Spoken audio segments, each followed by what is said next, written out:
It is the 21st of the 12th, 2024. The time is 10 minutes past 10, and there are very many F1 centric threads this morning at which we need to pull.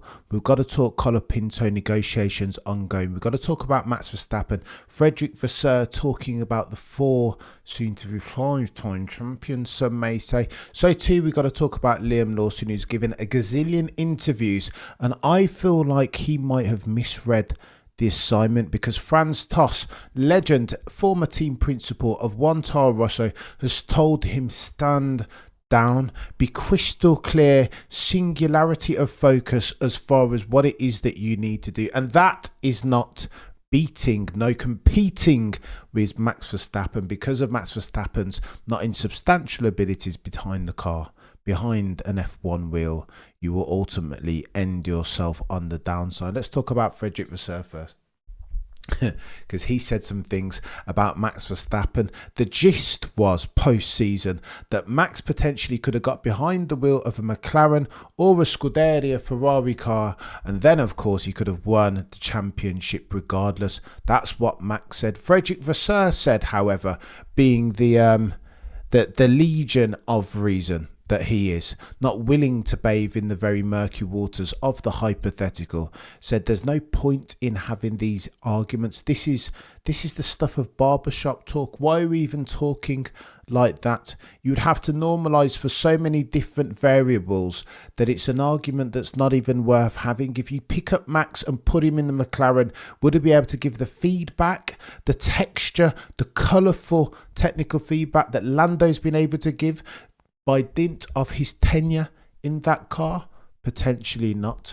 What you could say, however, though, if Max was able to get it across the line in that Red Bull, then if you extrapolate out for that ability to make the difference, then surely, per Max Verstappen's initial assertion even, you could assume that he'd be able to nail it in a McLaren or a red car, or maybe even a Mercedes, potentially. If Brazil is passed and prologue is something that you're invested in, then you'd back against it. Frederick Vasseur bookends his statement by saying this: what's important though is that to win a driver's championship, you need to be able to make a difference when you're not in the right place. We've said it on this channel a gazillion times. Per Simon Barnes' The Meaning of Sport, the greatest F1 peddlers and sporting superstars are able to extract the best of themselves at the times when they need it most. Not all races are created equally as far as their significance in a championship. Yeah, Lando Norris can nail a Sandvort, but can he do it in the monsoon conditions, at the pinch points in the 2024 season round Interlagos? That 25 points, I would argue, in the critical stages of the 2024 championship was worth more than the Dutch Zandvoort Grand Prix 25 points that Lando Norris earned. Came at a critical time. It was Max Verstappen under the most pressure, trying to understand the car in the real time, trying to set up for the car over the course of a sprint race weekend. Ergo, all 25 points race weekends are created equal, but some are created more equal than others. Max Verstappen at Brazil has said the same thing. If there was an inflection point in 2024, Max Verstappen was asked recently, when was it? Max said in very clear terms that Brazilian Grand Prix was. My back was up against the wall. It was pressure, self-doubt creeping in for the first time over the course of 36 months. And what did Max Verstappen do? Metronomic Max does what he always does, though. Went out and delivered because of the circumstances, notwithstanding. Oh, and by the way, if this is the sim era, then Max Verstappen is getting his practice in. Spotted on Twitch overnight, getting his 10,000 hours in. I hope the other 19 are doing similar. So too, Max Verstappen was on Instagram and could be seen in action at Portimao, the Portuguese circuit. He was pictured with Dutch DTM driver Thierry Vermeulen and Chris Lullum, drivers for Team Redline. He spent the day relaxing apparently at the Autodromo Internazionale de Algarve. If you think, therefore, based upon this, other 19 on the grid, that you're going to rock up and gap Maximilian Verstappen, that because he's having a kid, you can expect his skills to dull and ring rust to set in. Ladies and gentlemen, we have another thing coming. Colapinto, by the way, negotiations apparently, according to sources, are ongoing between Alpine and him. Now, we know Fabio Briatore's already said that he signs quick drivers. He doesn't care who he's already got in place. And that might affect Jack Doohan's circumstance to the downside. He has a contract with Alpine, but Fabio Briatore in real time is doing what Fabio Briatore always has done, and he's pushing up against the white lines. If there is a fast driver to be signed, you bet your bottom dollar in Franco Colapinto, who comes, by the way, with Carlos Slim's Telemex sponsorship money, up to $20 million of. Bet your bottom dollar that Fabio Briatore will be trying to sign him. And of that circumstance, let me tell you this actually, because Sheza just shared an article with me. There's been so much talk about Lewis Hamilton's problems, Sector 3, qualifying, Q3, each and every single time something happens. Is it sabotage? Were Mercedes and Toto, the boy who cried wolf, messing around with Lewis's tyre temps potentially? Were they turning down his engines? Now, half of this chat has emanated from Sir Lewis Hamilton himself, asking these questions. Can't even take Sir Lewis Hamilton seriously when he says something like, I am no longer quick. I mean, why is he saying that? Is that a self-motivation tool? Is he genuinely doubting himself at 39, soon to be 40 years old? Is he trying to point the lens, get you to focus your scopes on other factors, potentially Mercedes, potentially the team? Who the fudge knows? But you know that we've tried to dissect for this. I like to do the hows and the whys with a view to understand in real time causation, though that's not always correlation even does not necessarily imply causation. Ergo, does the fact that Lewis Hamilton's pace has dropped off in qualifying mean that we can link that by dint of a cheeky apophenia, if that's a thought experiment, to some of Mercedes' shenanigans? I would argue thus. Hanlon's razor always is Trump's, meaning therefore if you can attribute this to stupidity, then you should, as versus malice. However, Lando Norris has come upon Autosport when Autosport are diatribing for individual drivers across different formulas performance. Here's what they had to say about Lando Norris, and this, ladies and gentlemen, is where it gets techier than techie things. Lando, talking about his qualifying habits, said as follows: what the data shows you is how you're getting on in qualifying. So I digress. Here's what Lando Norris had to say. The question was, what does the data show you about your qualifying performance and how you're extracting it in real time? Lando says as follows: I just want to tap more, and simply it's the wrong thing to do in this set of regulation, this combination of very mercurial tyres and ground effect cars, to push harder each and every single time to extract more lap time. That's just the wrong thing to do, says Lando Norris, for performance isn't linear. He continues, and I quote, always when we get to quali, I want to brake later and just attack, and it's completely the wrong thing to do. That's just my normal way of doing it, and it's incorrect. In some ways, it's very good. You get to quali and it's like a little bit more comes out, which I think has proven to be very good so many times, if past is prologue. But then, I quote, there's a lot of those times when it's like, don't do it, and it's hard to go to sometimes. I just need to drive slower to go quicker. It's not an easy thing to do. You tell me, of the 20 on the grid, whose style, other than Lando Norris, is he talking about? Lewis Hamilton.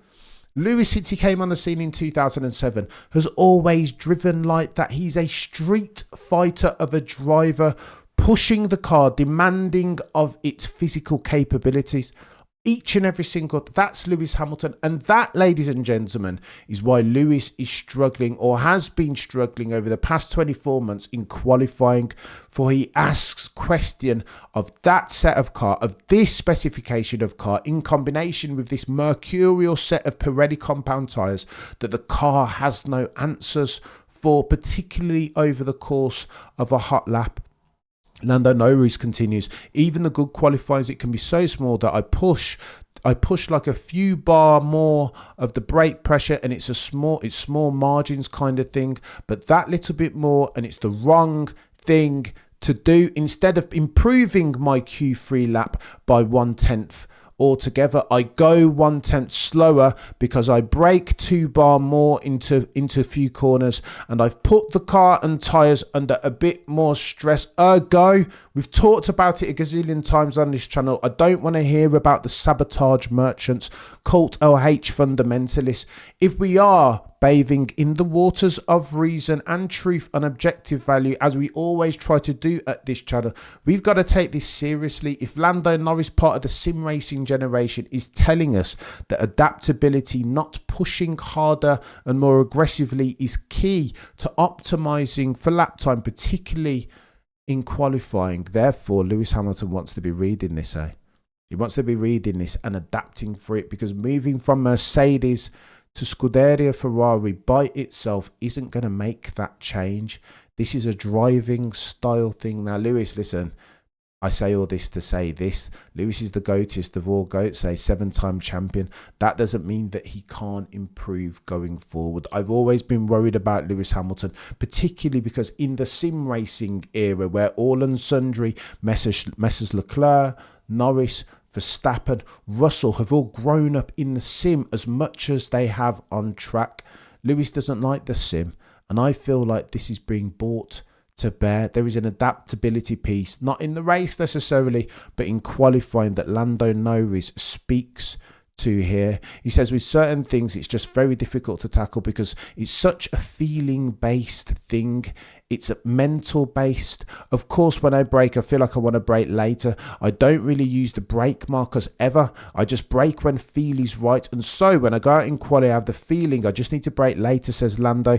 But I hardly ever use the brake markers. So then my feelings generally go in the wrong direction. It's a little bit of that, but it's simple. And at the same time, it's very complicated in trying to turn something that's a subconscious ability into trying to understand it into a more conscious sense, and a shift that in a different direction, because it's how I've always been all my life. If you told me, ladies and gentlemen of the F1 jury, that was Lewis Hamilton talking, I would believe you, because his style is exactly the same. Intuition each and every single time, leveraging his God-tier internal gyroscope. That, ladies and gentlemen, is techie. If I had a direct line to Sir Lewis Carl Davidson Hamilton, 7-time champion, GOAT settings, I would send that to him directly, because he will need to read through it if indeed he's to climb the mountain that is the 8th and circumnavigate, mitigate for the not insubstantial risk that his teammate, one modern day journalese, poses to him as at 2:02.25. Therein lies the issue. You cannot just push and push and push. The combination of this very mercurial set of tyres with ground effect cars, temperamental ground effect, knife edgy ground effect cars, means therefore, if you're going to do a hop lap and optimize for it, the modus operandi isn't to just push and push and push. And that's something of a paradigm shift as far as Lewis Hamilton's approach. Oh, and by the way, let me tell you about the race. In the race's most recent podcast, they talked about why they think that this might be the greatest season in 2024 from one Maximilian Verstappen. My understanding, the race says, is that Hungary was something of an inflection point. That after the back and forth over the radio, where Max was saying, I'm trying to make this SH1T strategy work, where Max truly went scorched earth, Super Saiyan on them, Dark Phoenix mode, that post that race, there was an inflection in Max Verstappen's behaviour. That Max isn't the type of leader, not a natural born leader in the same sense as Sir Lewis Hamilton. Max is a racer. Start and finish of the circumstance. He wants to get in the car and race, optimise for lap time. Leadership and motivational speaking, can leave that to somebody else. He's not interested in it. Max wants to jump out the cockpit on a race weekend on Sunday and go and jump in a sim, jump on the Fanatec on the rig. Do you know what I mean? That's Max Verstappen's modus operandi. But this season, 2024, was a departure from that, say, the race. He had to go to the factory and motivate the workers by just being present, having conversation, up the levels of technical feedback, calm himself down in real time in the car, because he saw that going into the Brazilian race weekend, they needed him. He needed to be that leader for them. And that's why the boys and girls at the race say that Max Verstappen's 2024 has to rank among the best seasons in his career. I would argue 2021 gets disrespected at the age of 2023 for Max Verstappen to go head-to-head with a fire-breathing dragon F1 peddler, one of the goatiest that we'll ever see in F1 history, Sir Lewis Hamilton, in his pomp, by the way, right in the middle of his prime. For him to go head-to-head over the course of 22 races and compete was something different, in equal-ish machinery levelled over the course of the 2021 season. I would always put 2021 above 2023 or 2024, but there is something different that's happened. And if we fast forward into 2025, this is why I'm confused by the odds makers having Lando Norris as the favourite to win the drivers in 2025. I'm not sure that's true. If I were a betting man, this is not financial knowledge or information nor advice, but if I were a betting man and Maximilian Verstappen is not the favourite, then ... You guys know the rest. It's techie. It is too techie. I'm old school, says Jomo. I'm still seat of the pants type driver, not synthetic, but none should be criticised for your start. Jomo, you're right, Jomo. You're right, Jackie Chan. I think Jackie, you need yourself a cheeky spanner there, mate. That's what's wrong with me? Enunciation, Cameron. Legendary settings. Go on then. Let me talk to this, because this is meant to be a bit of a back and forth as well. Joe, mate, that's fine, chat. I too am old school. Like, I'm far too old and grey to start adapting my style in real time. But then, Joe, mate, I'm not an F1 driver, right? The stakes for me aren't an unprecedented 8th championship. I'm just arguing, if I'm doing the gap analysis, to get from here as at 7, as at December 2025, on the 7th to the 8th, I think this is something that Lewis Hamilton needs to address in real time, and his engineers, race and performance engineers, need to be open and honest with him about that. To optimize, qualifying is important, maybe not as important as it once was, because you've got DRS and all these other things, and because they've made the cars easier to overtake and dirtier, not supposed to be so material nor detrimental. But yeah, and still, qualifying is super important. And in next season, 2025, when Lewis puts on them red overalls with the yellow badge and the black horse, qualifying against Charles Leclerc is going to be super important, because for the avoidance of doubt, all roads to the 8th go through Max Verstappen. And how do you beat Max Verstappen, chat? Oh, stop glazing, Max. But this is just, we're talking truth at this point. If there is a blueprint for beating Max, it is that left to the F1 world of Sebastian Vettel, right? 2010 to 2013, Sebastian Vettel couldn't overtake a truck. Anytime he qualified in the carbon fibre zone and had to make his way through the pack, he struggled. Therefore, the blueprint for Sebastian Vettel was to drop it on pole and do a lights to flag victory. No one else on the grid of the other 19 would see which way he went. He understood his strengths and so too his weaknesses, conversely, and how to optimize for them. If you harbour aspirations to beat Max Verstappen and you are invested in Easy Life PLC, surely it's the Sebastian Vettel book that you want to take a leaf out of. Qualify on pole, lights to flag victories. Of course, there'll be safety car and stuff, but in the instance that there is no safety car and no other changing variables, weather et al., That's the modus operandi, almost like what Checo Perez tried to do in Miami, but didn't have the pace to do. Lights to flag victories if indeed you're a line of least resistance driver, where bandwidth, of course, is currency. None of this will get better unless they get rid of NBA. Oh no, we're talking about... I didn't even intend... Honestly, I didn't want to do scorched earth on MBS. It's too techy. Aaron, you're an absolute legend. Welcome to the clan. Yeah, somebody's talking about Lando. Look, I think Lando will get better. Okay, so next year will be his 7th season. He's not a young bup. He's not a rookie. Can't compare him to Jack Doohan next year and Liam Lawson. Do you know what I mean? He's not there. This 2024 was his 6th season. Next year will be his 7th. Execution note and self-awareness. Peter Windsor said it best, friend of the channel, right? What Lando wants to do is get onto the shareholders at McLaren and say, listen, I'm not doing any media.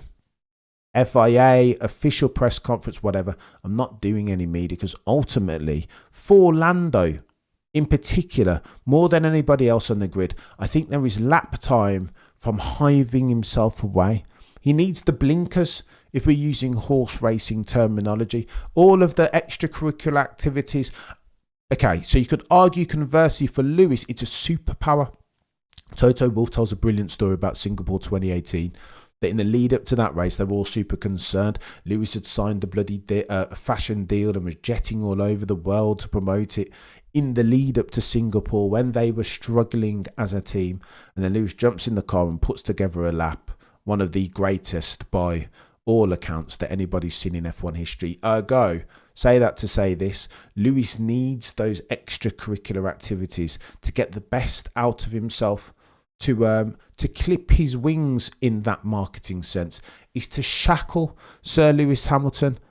That doing that to Lewis, you will lose him lap time. You won't get the best out of him.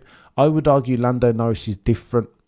Again, with my very noddy F1 mind, I think Lando Norris needs the horse racing blinkers, needs to put down social media and the TikToks and the Twitters and of course the YouTubes. Sack off quadrants, yeah, it's all good fun and stuff. But when I see Lando rocking up to a race weekend looking a bit drevelled and tired, it concerns me. He's only bloody young. He just needs to just dial out and become, as friend of the channel Peter Windsor says, just a hard-nosed racing driver. Now, maybe you could argue that everyone's personality is different and Lando will never have that extremity of dog in him. He'll never be a Max Verstappen, but he needs to do one of these right and dial it up just a bit more if indeed he harbours aspirations of winning races with any sort of consistency and championships, particularly at the meaty end of a season. It's techie. Lando should realise his destiny. I'd love for Lewis to make... It would be incredible, Aaron. Imagine. Not incredible, not just incredible. Go on then, let's wade in the very murky waters of fairy tale fantasy. If Lewis won the 8th, it's not just for Lewis and unprecedented settings, record breaker, conclusive, full stops, brilliant career, nice round numbers. It's not just that. For F1, a rising tide floats all F1 boats, right? People will be tuning in to see whether Lewis can get over that hump, whether he can be only the 4th F1 driver in F1 history, in its 75-year history, to win a driver's championship at the age of 40 or older. Jack Brabham in 66 was one of the only other 3. So too Fangio in 57 and Giuseppe Farina in 1940. Those are the only other dudes to do it. So anyone that wants to tell me, oh, LeBron, look at LeBron and look at Tom, right? They're the exception that prove the flipping rule. Now, maybe Lewis can be the exception if anybody can. Sir Lewis, Carl Davidson, Hamilton can, but that's not to say that that's the most likely outcome. It would be irresponsible, no, disingenuous of me to argue as such, because what we shan't, will never ever do on this channel is sacrifice truth, value and objectivity at the altar of confirmation and or recency bias. Can't do it. Partisanship, no chance. Let's smash the like, Joanna. You're an absolute legend. You guys want me to talk about MBS, don't you? I'm not a bit. I don't know. Go on, let me address the elephant in the room, because Liam Lawson, we'll do Liam Lawson and we'll talk about some festivities because it's techie. Liam Lawson has said a couple of things. He's been on the interview circuit drumming up some hype and press and media, and that's good. He's got to get his feet in underneath the media table, right? Because half of F1 is absolutely managing the relationships of journalists, etc., etc. It's not dissimilar to a football manager, soccer. For those of you in North America, right? You've got to manage these relationships with the press and media in order to Make your life easier. Again, bandwidth is currency in Formula One. And so Lando Norris getting bad press, the community turning on him, could do with avoiding that. And the way that you'd avoid that, if indeed you were Lando Norris, is by not saying after an impressive victory, simply lovely, by not putting excessive pressure on yourself, just like Nico Rosberg advised him to, and expediting for that doom loop that is pressure and expectations. Lando Norris said after the Abu Dhabi Grand Prix, next year will be my year. What? He doesn't get the memo. Why would you do that unnecessarily? Put that pressure on yourself. Next year will be my year on the radio. You can bet your bottom dollar that Max Verstappen will have noted that, having the memory of an elephant. And as soon as times get hard in 2025 for Lando Norris, as they will at some point, normalised for that. Of course, Max Verstappen or somebody else will throw that in his face. Lando, do you remember when you said this would be your year, mate? Hasn't been your year thus far with all these reliability issues and all these poor performances. You can't, if you're, like Nico Rosberg said, if you're mentally fragile, if mental fortitude is a problem for you and you're always talking about mental health, then why would you bring that pressure on yourself unnecessarily? Non-rhetorical question. Giovanni, you're an absolute legend. Lewis will still have plenty of distractions and side hustles at Scuderia. Probably more, Giovanni, as they themselves try to expand their own brand into other designs, fashion and leisure activities, hoping Lewis can use this. He's got to be able to weaponize it, eh? He's got to be able to weaponize it. But I would argue, Giovanni, again, not to contradict my aforementioned point that Lewis can weaponize this sort of stuff. I mean, it makes him quicker. Bandwidth is bloody currency, is it not? That's why Max Verstappen, anytime you watch those documentaries, The Anatomy of a Champion, off the beaten track, anytime you see Max doing sponsorship like duties, his shoulders are hunched. He's just not interested. He just wants to be in the car. He doesn't care. And in Max's mind, I think he has a good reason, right? Because ultimately, all of these things are taking away from the bandwidth that he has to contribute to weaponize his energy resource in a way that's efficient to access quicker lap times. That's it. You can see he's fuming. Max Verstappen is like, and he's spoken about it, right? Always the same bloody questions. I turn off, I just learn an answer and just regurgitate it because he's not interested. The reason why he's not interested in that, because he doesn't see a link, not even so much as a dotted line, between sponsorship duties and corporate stuffs and being quicker on track. Max Verstappen knows that in order to race, he has to do that. It's a prerequisite, even a hygiene factor of sorts, but no more or less. If you could get away with it, he says, he's joked indeed on some of these documentaries about retiring just so that he doesn't have to do all the media responsibilities and social, the old sponsorship duties, etc., etc. It's an interesting one, Giovanni, and you're far too kind. The Xmas crowd's a bit. Gian, Gian. What am I on about? Jeannie, we'll talk about Chris. It's been chaos, right? I haven't even been outside too much because I can't handle the crowds are too techie. Distraction, or will give some reason to want to do well. Cam's thesis. I think that's Lewis, but Lando's different, isn't he? They're all different drivers. Go on. I'm digressing too much. Liam Lawson has been talking, and I think he misreads the assignment. I would be honest with you. I think he needs to understand what's going on here. Yeah, he's got good news. And a couple of moons ago, not too many cycles ago, he didn't even have a seat in Formula One. Now he's got the big gig at the Bulls that are red. And that, of course, is a paradigm shift as far as the expectations, as far as the potential upside, etc., etc. But hearing Liam Lawson talk, I feel like the exuberance of youth might have blurred his strategic vision ever so slightly. Let me read out what he said. Oh, the humanity indeed, MSRS. Let me read out what Liam Lawson said, and you tell me whether I'm reading too deep into this. Quote, I'm going to try and do my best job to support the team to the constructors. Honestly, what excites me more, techier than techie things, what excites me more, Liam Lawson says, in knowing that this guy is the best. This guy. Of whom are you talking? Maximilian Verstappen, 4 soon to be 5-time champion. The exuberance of youth is what I said. This guy is the best. He's won the last 4 championships. He's looked at as the best F1 driver in the world. I get to take his data from every single session, every practice, qualifying, race. I get to access everything to see exactly how he does it. There's nobody better. Christian Horner said too, of this circumstance, this different dynamic that Liam Lawson is going to have to manage in real time as at March 2025. That what he wants to do is not even think about Max, and I'm not sure in listening to Liam Lawson talk about this that he's understood that assignment. Of course he gets the role because of his spat with Fernando Alonso. What Red Bull want is a young, hungry lion of a driver, and his interactions with the Spaniard are proof positive of that young, hungry lion manifest, some would argue, describing, as did Fernando Alonso, Liam Lawson as an idiot. You want somebody that's capable of ruffling the right feathers, of course. Liam Lawson talks about his bravery in overtaking the TRS series, that's what initially got him on Red Bull's radar, that he was brave, had 0 as near as makes no difference. He continues, however, saying that there's nothing personal with anybody. I had 6 races to show something.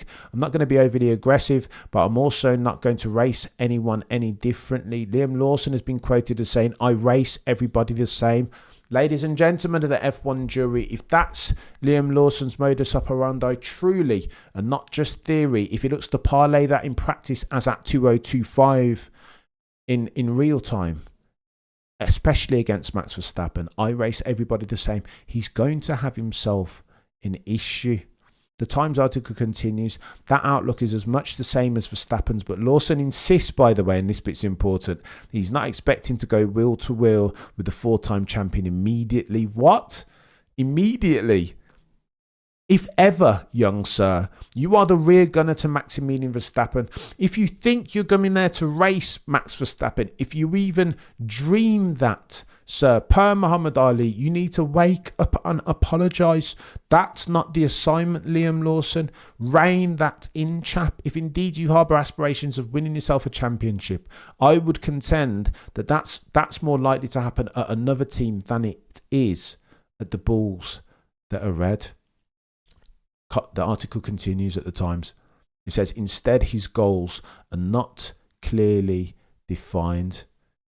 This is techie from Liam Lawson. And again, I think Franz Tost, legendary team principal of Torro Rosso, again oversaw the tenure in which Carlos Sainz Jr. and Maximilian Verstappen interacted in the same team, opposite sides of the garage. This is what he said. First, he talks about Tsunoda and Lawson. He says, Tsunoda and Lawson absolutely both deserve the promotion. All I can say, however, and I quote, about Liam Lawson is that he needs to do his own thing and never try to compete with Max Verstappen, because this, Max, he says, continues, and I quote, is one of the greatest of all time, on par with Schumacher, on par with Ayrton Senna. He's nowhere near his peak and he has endless potential. It is therefore, to expand upon Franz Tost's sentiments, an exercise in futility to think that you can be the Trojan horse at the Bulls that are red, the house that Max Verstappen built, to go into there thinking that you're going to beat Max Verstappen, even compete with him in wheel-to-wheel combat, going into a season in 2025 when convergence in extremis is what we're expecting. Ergo, McLaren, Ferrari, Red Bull, Mercedes, it will be super close before all of the aforementioned. And you think for a second, Liam Lawson, that you're going to go in there and try and upset that apple cart? Behave yourself. Absolutely no chance, Giovanni. You're a legend. Lawson, the arrogance, the hubris of youth. Some respect for the elders required, brother. Giovanni, listen to me. You can hear it in his it's all encapsulating is the extent of his exuberance. And you're right, Giovanni, it is youthful exuberance, to enunciate the word correctly. It is youthful exuberance. And I worry for Liam Lawson in that sense. If he doesn't understand the assignment, then Houston we have ourselves a problem, because Max Verstappen will obliterate that chap. Christian Horner's done a massive interview tour as well, and he said similar things. He said, if I recall correctly, that what Liam Lawson will need to do is completely ignore Max Verstappen. He needs to focus on his own performance, the nuance, the nooks and crannies of his own performance, how he can access lap time and optimize for that mission. What he can't be doing is looking at Max Verstappen's data, because you can't drive the car like Max Verstappen. Many have tried and many have failed before you, Liam Lawson. So what makes you think that you're so good that you can come in there and lift and drop Max Verstappen's setup onto your car? Again, when he was given an interview with the Pit Stop podcast, he said, similar to what Alex Albon and many have said previously, that Max Verstappen likes to set up the car in a way that's almost unsettling. It's as if you're using the mouse on PC and set sensitivity to 100 gazillion thousand. Max Verstappen said, or Liam Lawson and Alex Albon all said, that it's as if it's so front nosy that if you blow on the front nose, it will tip into the corner. That's how Max Verstappen likes to drive the car. That's how he likes it set up. That's not necessarily how you can optimize for it, Liam. Okay, look at the setup, understand for it, but don't try and lift and drop that onto your car. What are we doing? What are we doing? This is nonsense, Genie. I think Lawson may be on the spot. Genie, you know what? There's something going on. I really used to like maybe a few on track have that not really emotionally available. You know what, Genie? Like go and watch. There's an interview. There's a brilliant interview. When he's there's a journalist. We've talked about this already, haven't we? There's a journalist and his girlfriend in the car, and the way that he handles the dynamic. I understand that he's only 23 years old, but the way that he deals with that dynamic is reflective of somebody who hasn't reached final form maturity. I think Liam Lawson, that's the dragon that he'll need to slay for into 2025. More than lacking in speed, because he was super quick, He was really, really quick as versus Yuki Tsunoda. Okay, so if you're comparing the head-to-head, 6-0, and then 4 of the 5 races, Yuki Tsunoda took off of him. But he's only had 11 races in F1. I agree with that thesis that potentially Liam Lawson's upside, if we extrapolate for the current performance, the current perfect information and known data over the next 24, 36 months, that potentially Liam Lawson's upside potential is higher than that of Yuki Tsunoda. You might be able to argue that Yuki Tsunoda has already reached his peak. This is potentially final form Yuki Tsunoda, or very close to it. Liam Lawson's not even close. So I understand that thesis, but they've got to be careful with him, man. Too many people have gone into that Red Bull team thinking that they're going to do something before do something, and then they end up finding out differently. Everybody can watch from afar what Max Verstappen does and say, yeah, I can do that. I can have the floaty rear end and mitigate for the understeery ground effect car in this era. And do you know what I mean? I can do the tight lines into the apex and do something very... But then when you're trying to do it in real time, leveraging that same setup is a different thing. Right? As with all the greats, if we're talking broadly about sports, Floyd used to say, like, listen, some say I can hit hard, some say that I move good, I'm a lefty, but when they get in the ring with me, it's different. Everybody can talk, everybody can be a god tier talker. Sledging is free, opinions, everybody has them, but getting in there and actually doing something about it, execution, is a completely, that's the Mount Everest of the thing, right? That's the challenge that people have got to, the dragon of a challenge that these drivers have to slay for. What about Kimi at Merc? Oh, is he going to have the same judgment, same leveling at Max's I think if you compare and contrast, if you give me the option, especially if Red Bull don't have an ostensibly championship contending car, I think I'd rather be at Mercedes, especially if my name's Andrea Kimi Antonelli. Toto just loves it. You saw Toto hugging him after the bloody... It's like Toto's adopted him as a son almost. He's got a favourable circumstance. And the reason behind that is if we're setting the contextual table. Of course, Toto, the boy who cried wolf, wants to amend for the mistake of Christmas past. That is, of course, he didn't have the circumstances requisite to signing one Max Verstappen when he had the opportunity. 2015, Max Verstappen, via his dad, Jos Verstappen, wanted an opportunity in F1, straight from F3 into F1. They didn't want to do F2. F2, why? That's additional. Anything can happen, right? Sell was the stocks at its highest. Toto, the boy who cried wolf, couldn't offer Max Verstappen a seat at Mercedes in 2015 because he already had Nico, soon to be retired Rosberg, and Sir Lewis Hamilton. And that's the story of how Max Verstappen slipped through the muggy paws of one Toto, the boy who cried wolf. And that's why Toto's looking to amend for that now with Kimi Antonelli, hoping that Kimi can be the next one. The next Max Verstappen, because people are saying that. Engineers that have worked with him have said, yeah, you know what? I worked with Max Verstappen too, and he's every bit as good at the same age as Max. That's what they say. Potentially. Maybe not. But then you leverage Helmut Marko's comments when he talks about Arvin Lindblad, right? Isn't it fool's gold? Isn't it an exercise in futility to try and look for the next Max? You want to look for the next champion. There may never be another Max or another Lewis. Like, you can't. I almost think, by definition, by outlining the scouting project in those terms, you're almost cutting off your nose to spite your face.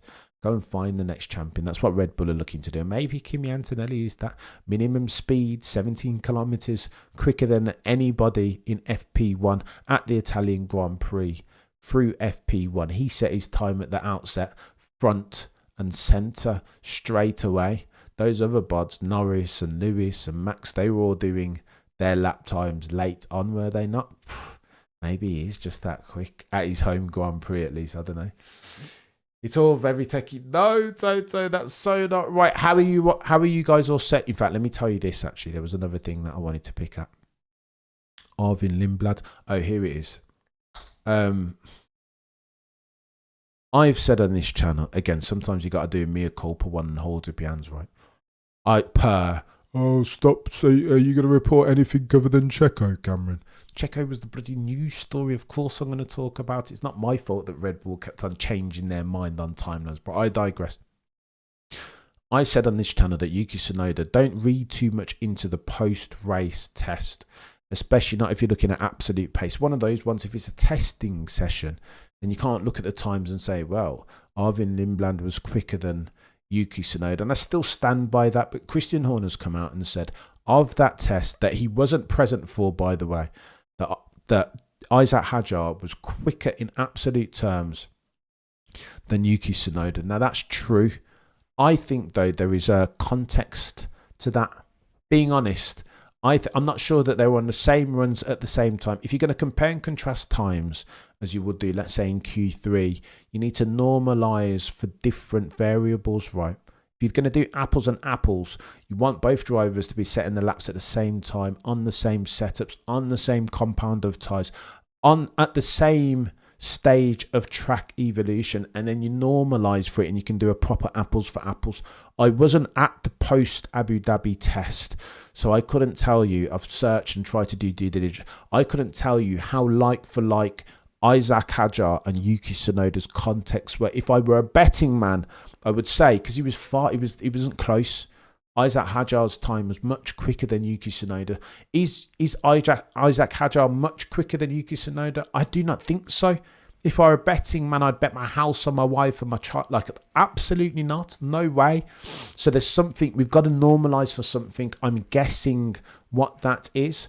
But I would tell you that there is no way that Isaac Hadjar is that much quicker than Yuki Tsunoda in equal machinery. There was something going on there. However, Christian Horner's come out and made a mug of me, but I think there is agency in that. Christian Horner came out and said Isaac Hadjar was quicker than Yuki Tsunoda in that post Abu Dhabi test session. Do you guys believe it? I don't know. Far from me to call Christian Horner a liar. I think broadly he's always been a truth sayer on the contrary. However, I think there is a thing here where he sees the reaction on social media to Liam Lawson's appointment, that Yuki Tsunoda fans are rallying behind him as you would expect them to do and crying injustice. Fair cop, but I think there is agency behind Christian Horner saying that Yuki Tsunoda wasn't as quick as Isaac Hadjar. Every time Isaac Hadjar hitherto has jumped in an F1 car in an FP1 session, roundly across the board, it's been, I'm not that impressed by his pace. And then to boot, he's been moaning over the radio. What? You've appointed an F2 driver that bottled it, for want of a better word, in the final race, or made a mistake, better put, Cameron, let's not be sorry. You've appointed that dude who everybody thinks that he's been less than impressive every single time he's got in an F1 car. And now, Christian Horner, you're telling us how quick that dude was in. I don't know. Something's afoot here. I'm not buying it. I'm not, honestly, chat, there's something going on here that I don't think we're understanding in real time. And two, when you hear Helmut Marko, here's what I think the bigger picture is. I mean, we'll be speaking about this over the next couple of the next 12 months. Helmut Marko, again, nothing but a truth sayer, almost to a fault. And he spoke in glowing terms about Arvin Lindblad, the dude that they've promoted, put in the F2 seat, Red Bull Junior program settings. They rate him very highly. Helmut Marko talks about him in a similar totemic instance. I can't remember the F3 race when he's done something incredible, not dissimilar to Max Verstappen many cycles ago. Those are the terms in which they're couching the Arvin Lindblad conversation, and that has to mean something. I think they have no other option. Put Isaac Hadjar in that car as they did Nick De Vries and Danny Rick. If it doesn't work, switch him out, and that's what they'll do. I imagine, if I were a betting man, come 2026 in that RB Visa cash up, now named Racing Bull seat, alongside potentially one Yuki Tsunoda, they will put Arvin Lindblad, and Isaac Hadjar will be gonzo. Not quick enough, doesn't have the temperament. That's the same thing that we've been talking about Yuki Tsunoda, remember. Temperament's very important. Consistency, normalising for your circumstance, approach to adverse influence. I mean, Arvin Lindblad, like, I don't know. He's half Indian, half... I don't know about I know he's half Indian, half Swedish. I don't know about the British bit. Prost. Any Checo updates? So I did see a Checo update. I'm a bit done with. Can I be honest? I don't even want to talk about Checo. I'm a bit done with Checo, chat. There's the honest truth. I didn't want to talk about him, but he was a bloody news story. He was the conversation for so long. You know what I mean? We've been talking about this dude in extremis, ad infinitum, since the summer break. The story hasn't changed. And every time I see another news bar, I'd be like, for crying out loud, I've got to address it. And the Checo fans would be like, Cameron, you've been talking about this thing for 12 months nearly. But it has been a conversation for 12 months. The goalpost kept on moving, granted. But that's not to say it hasn't been a bloody conversation. Of course it's been a conversation. Yeah, F1 fanatic, I'm a bit done with it. Okay, so what's the news? The news is that Checo Perez will put, I think he's taken an ambassador. They're 100%. There'll be a payout behind closed doors. I don't have enough information to say definitively what that value sits at. Probably he will have gotten paid, I don't know, maybe 1 year's wage. That's about 14 to 16 million US dollars, depending on who you talk to. Bearing in mind, though, he had a contract for 2 years. So I think Christian... I think the conversation between Christian and Checo's team would have gone something like this. Listen, mate, we've paid you 14 million this year. You've cost us an additional 20. Yeah, cool. You bring in 20 via sponsorship, but and then you've cost us another 5 in crash damage. That's a net downside to not just the team, but the reputational damage as far as Red Bull energy drinks. Yeah, you sell a lot of merch and sell a lot of energy drinks by dint of your name in that area of the world. North America, South America, of course, Mexico, more precisely. But got to do us a favour here. We've backed you and you haven't performed. I can't pay you out 2 years worth of contract, Checo. How about let's come to a compromise. I think it would have been something close potentially to 1 year's worth of salary. And they'll be paying him for this ambassadorial role, because the news is that Checo Perez will partake in show runs. He'll be like the new Danny Rick, right? Every time they need to go and do a show run in, say, I don't know, Los Angeles or wherever, New York, it will be Checo Perez behind that thing. If they need somebody to go out and shake some hands in North America and turn up and do a talk about resilience and no te rindas, cabron, and all this stuff, they will send Checo out there. He'll still be, they won't want to sack Checo Perez because of the upside of the affiliation to the Perez name. That's got to mean something. Notwithstanding all of the the performance downside, and Checo Perez still brings financial resource to that team. People see that name. When you listen to people talk about anytime they're in America, COTA, Mexico, Brazil, you just see the Checo Perez merch, right? It is 100% a thing, because people want to feel represented. You know what I mean? MBS Talk gives all this lip surface to diversity and all this. No, that's the proper That's what F1 in its final form diversity is, having all different parts of the world represented in a global, the only genuinely global motorsports formula, right? That's what the diversity looks like. Having, I don't know, a young Mexican kid feel represented in a Checo Perez. And F1 nor Red Bull will want to diminish that storyline, if that makes sense. So, yeah, no, he's staying on in something of an ambassadorial. I wonder if Ginger Spice got distracted by make Checo great again via Red Bull. Have you seen, there's a picture, bloody no, I should bring this up. There's a picture of Honda as well. This is chaos. I'll bookend this chat with this. How do you think Yuki's feeling? Well, they said yesterday, we talked about it, Pete, yesterday, that Helmut Marko said he's spoken to Yuki, he's enjoying some Wagyu beef. I mean, cultural sensitivity, any Helmut Marko, bloody no, what a joke to crack, and what a time to crack it. Said that Yuki's happy, he's relaxed. But we talked about this yesterday, Pete, that anytime you look at Yuki's statements, if Yuki says something like, what I have to do to make sure I get promotion to the seat is podium and win races every single race, tells you that he knows, he was acutely aware of the mismatch between what was realistic and the strategic objectives that he was set. He knew Yuki Tsunoda's not daft. He understood the assignment, and he would have been acutely aware of the fact that Red Bull had other hopes. He wasn't the guy. I think Honda's coming into it as well somehow, weirdly. The fact that Honda won't be a Red Bull engine manufacturer as of 2002, I think that has a part to play. 10 million is how much Yuki Tsunoda brings into the team by dint of being a Honda guy, a Honda driver. I don't know.